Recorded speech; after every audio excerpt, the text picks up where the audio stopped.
তোমরা কি জানো সবচেয়ে বড় মিসকিন কে? সবচেয়ে বড় মিসকিন কে? দরিদ্রকে? সাহাবীরা বলছেন আমরা তো মনে করি যার কাছে অর্থ সম্পদ কম সেই বড় মিসকিন। আল্লাহ রাসূল বলছেন ভুল।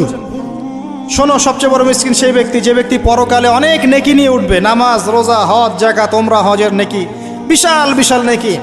এরপরে সে দেখবে সামনে মানুষ দাঁড়িয়ে আছে, কারো গীবত করেছে, কাউকে তহমত দিয়েছে, কাউকে অপবাদ দিয়েছে, কারো টাকা চুরি করেছে, কাউকে অন্যায়ভাবে জুলুম করেছে, কাউকে পিটিয়েছে, কারো সম্পদ লুট করেছে ইত্যাদি। তখন আল্লাহ পাক বলবেন শোধ করে দাও।